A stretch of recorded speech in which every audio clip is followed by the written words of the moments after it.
Deixa eu agora colocar então aqui, ó, um momento da como o jornalista Hélio Rubens vê as coisas. E hoje o tema, sabe qual é? O golpe de 1930. Vamos lá? Como o jornalista Hélio Rubens vê as coisas. Escrevemos um livro que está publicado na internet. Não conseguimos ainda recurso para imprimir no papel. Reconta a história de 1930. Essa versão que ainda vigora foi criada pelo ditador Getúlio Vargas. Ele ficou 20 anos no poder, então ele conseguiu impor a versão dele de todos os fatos. Mas o fato real é que até 1929 o Brasil ia bem, muito bem. Era considerado o país do futuro.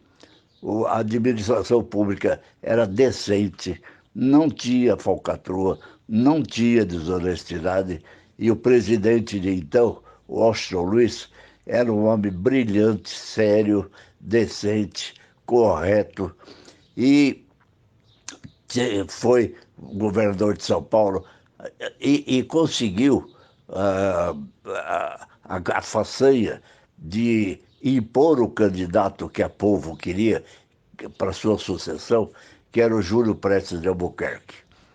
Júlio Prestes nasceu em Tapetininga e foi eleito presidente da República, reconhecido pelo Senado, e tanto é que, logo depois desse reconhecimento, ele foi para viajar para o exterior, saiu daqui, foi para os Estados Unidos. Dos Estados Unidos ele foi para a Europa, esteve em Portugal, esteve na Espanha, esteve no país de Gales, enfim, em Londres. Enfim, o que ele foi fazer nessa viagem? Não foi passear, não.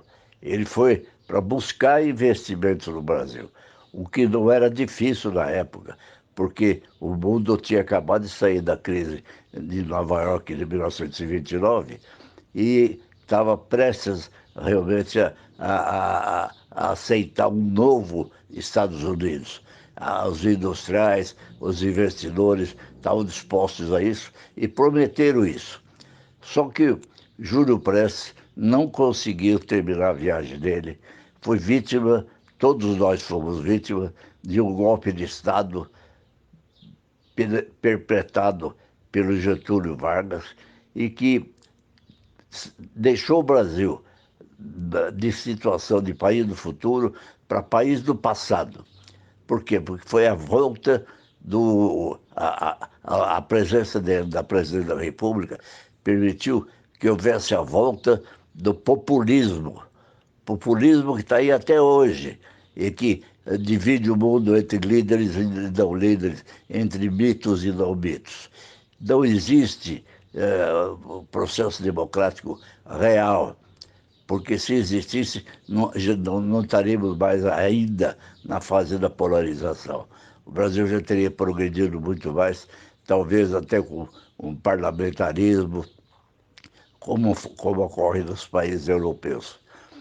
Então, fica o convite para todos que queiram, que achem dignificante, não só os itapetininganos, mas todos do Brasil inteiro, que entrem numa luta que é do Internet Jornal, que é do o Jornal Cultural Hall, que é a presença de uma fotografia do Júlio Prestes na galeria dos ex-presidentes brasileiros no Palácio do Planalto.